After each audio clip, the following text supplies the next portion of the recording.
My sister and her husband have been struggling with infertility since they got married 12 years ago. They've tried absolutely everything, from medical to spiritual, but unfortunately, nothing works. Now that she's approaching late 30s, they're starting to look into adoption, but it's also been a slow going. Since their financial condition isn't exactly stable from multiple rounds of fertility treatments they went through. I can only imagine the struggle, and I sympathize with her.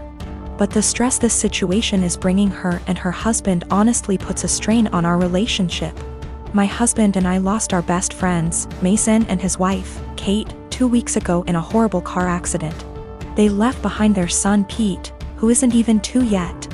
It was so sudden and so heart-wrenching. We're still grieving, which lowers out contact with a lot of people, including my sister and Bil. Our main concern right now is ourselves and Pete, whose custody has come to us because we're both his godparents. Actively engaged in Pete's life since his birth. And because Mason and Kate have neither left a will nor have immediate living relatives who can take him in. We've decided to adopt Pete as soon as we can stomach the process. My husband and I never planned on having kids, and even if we did, this is absolutely not the way we want to go about it. The situation is far from ideal, but we're starting the adoption process yesterday, for Pete's safety if nothing else. We broke the news to our extended families and friends, letting them know that my husband and I won't be very available for a little longer because of this. I know my sister and brother-in-law will have something to say about this. I'm prepared for a few heated text messages or voicemails. However, I didn't expect them to turn up on our doorstep, crying about how unfair it is that we were given everything they wanted, and how we didn't deserve to be parents because we didn't go through what they had to. I've never seen my husband so angry before. He's usually very mild and gentle, but recent events have stretched our patience to the limits. We kicked them off of our porch, and I told my sister before she left that since our pain inconveniences her so much, I won't have her around me and my family at all anymore. I know she made a fuss about it, and now everyone has something to say to us. We turned off our phones, so we don't know which ones are cursing us and which one aren't. I know some did //r. My husband and I are both in pain and grieving, and we can't trust ourselves to be objective. For the sake of disclosure, my husband and I are both men. No, this is not a case of homophobia. My sister, for all her fault, was the first person to accept me for who I love. My wife, Irene, is very fit. She likes working out and has a proper exercise regime, etc. She believes that if she feels good, she looks good, and she feels good working out, so who am I to stop her? My brother, Will, spent the latter half of last year going through a messy divorce and now needs a place to stay. Though my brother and I aren't very close, I figured he would only stay with us for a couple weeks until he got back on his feet. Will is a typical gym rat. He's always on a very strict diet, always working out and bragging about his gains. I've worked out with him a few times and he's a little obnoxious. He's always mad at you if you don't work at his pace and is always trying to correct your form. He's a pretty fit and muscular guy, but I don't like to exercise with him. Will has been pushing Irene to work out with him because, according to him, she won't be able to keep up with him. Irene mostly just shrugs him off with a laugh and tells him she would love to work out with him. Irene works out in the mornings, 3 times a week, and then does a run in the evening. But she's been busy this past week and hasn't been able to stick to her usual schedule. Will thinks that she's making excuses because she doesn't want to be embarrassed by him. Again, Irene just laughs him off. About 2 days ago, Irene and Will went on an early morning run.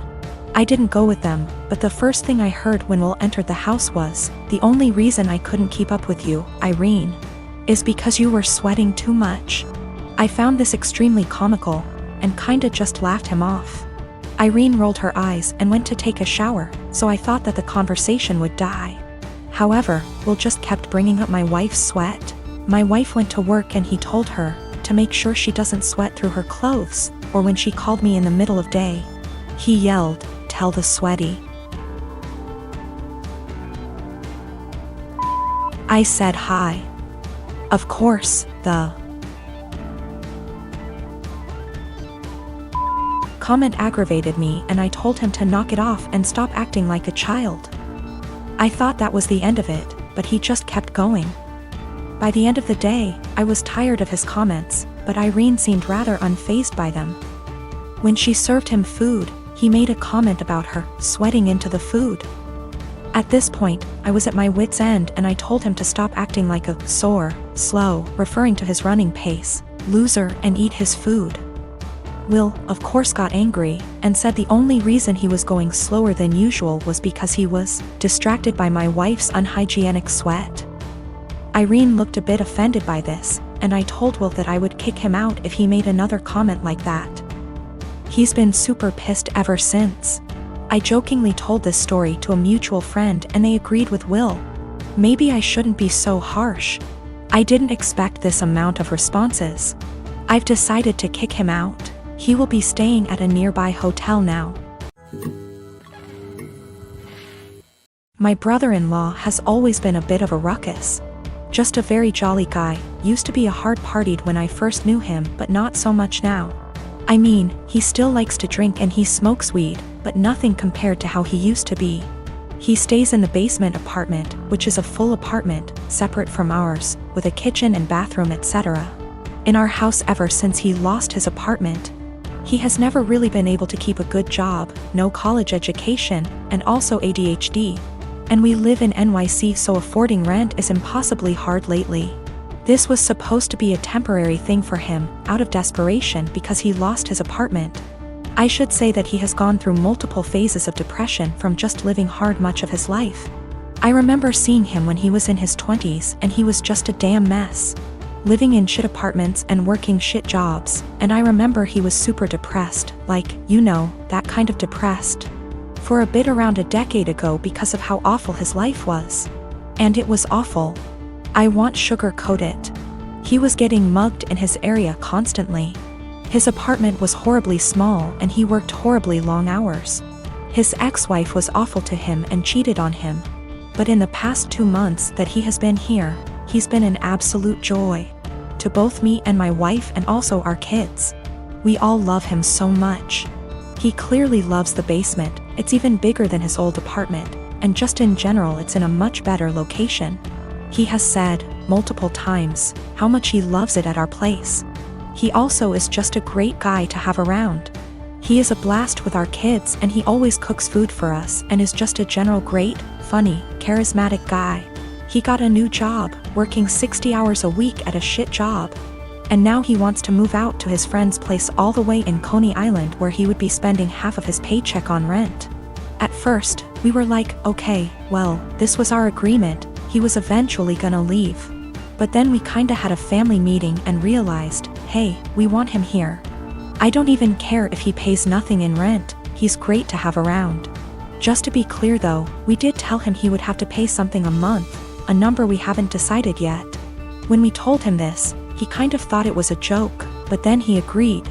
He was very happy about it, and we were too, and we were kind of thinking like, he's a member of our house now, you know? But then he changed his mind suddenly, and was saying how he doesn't want to be a freeloader and that he thinks we are just allowing him to stay because we feel bad for him.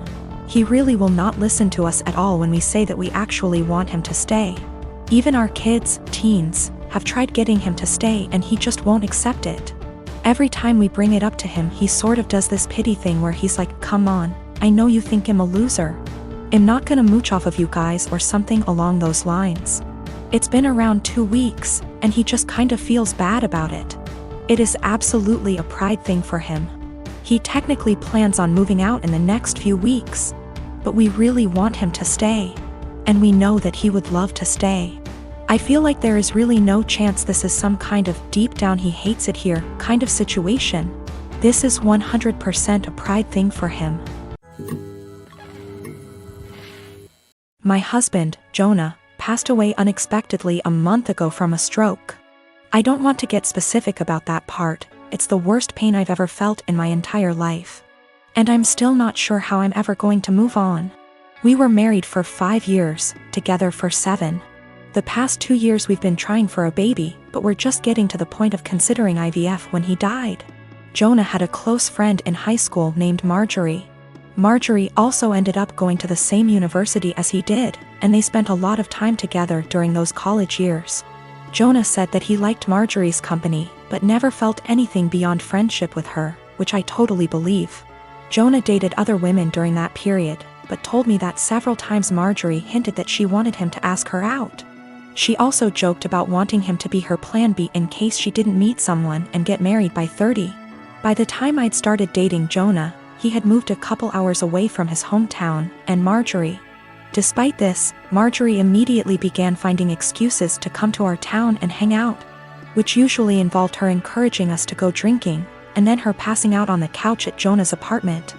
I didn't mind her for the most part, but she had a habit of saying things like, "You know you ruined our marriage pact," and pointing out all the things that she knew about him, like what he took in his coffee, his favorite bands, etc. Over the course of our relationship, and especially after we got married, Jonah definitely put some distance into his relationship with Marjorie. He confided in me that he felt he had outgrown her and that they really had little in common anymore. He stopped responding to her invitations to hang out as often, though he would occasionally call to catch up out of guilt, especially when she would text him or leave messages saying she was so sad he was ignoring her and the like. But now he's gone. I had him cremated, like he wanted. We haven't done the memorial service yet. It was too hard for me to even imagine the first couple of weeks. And I also wanted to give time for some out-of-state people to make travel plans. The memorial is this weekend. However, 2 weeks ago, I received an email from Marjorie sent to around 60 people, including Jonah's family, saying that she was holding a memorial service for Jonah in the town where they grew up, the day before his memorial here. I was completely blown away, seeing as she hadn't mentioned anything to me or even attempted to call. Along with the details, the email said that she was planning the memorial in light of the fact that no other service had yet been held in his memory, and he deserved to be laid to rest with honor. For the record, she was invited to the memorial, which I've been planning, and knew it was happening. I called her, of course, and told her that while I appreciated her willingness to help with Jonah's goodbye, I was already planning a service for him that would involve all of his family and friends.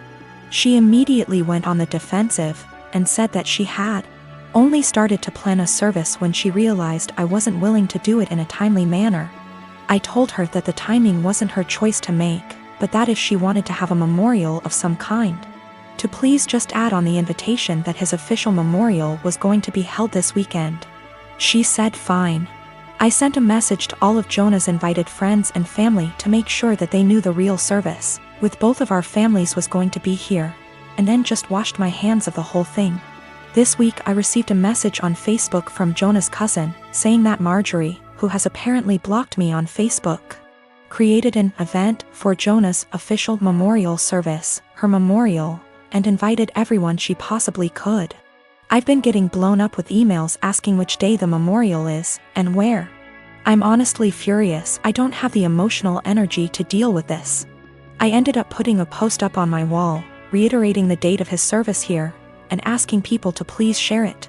Thankfully, I think the older members of the family don't use Facebook or email very often, so most of them haven't been confused, but a lot of people now think that Marjorie's service is the real one. I called Marjorie again, asking her to add an addendum to her event saying that his actual memorial was going to be here.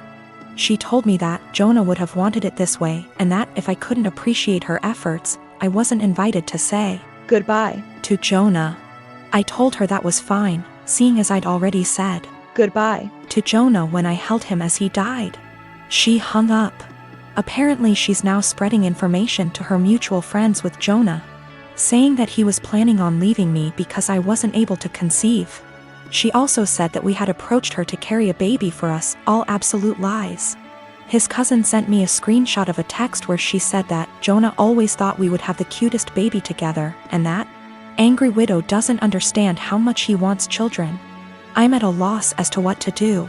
I don't care what she says about me, but she's now tarnishing my husband's memory, especially saying that he wanted to divorce. Jonah would never have left me, and anyone that knows him at all knows that we were committed to each other above all else. I need to figure out how to tell this woman to off without encouraging her to spread more lies. And I also want to just forget the whole thing and crawl in bed and never get up again.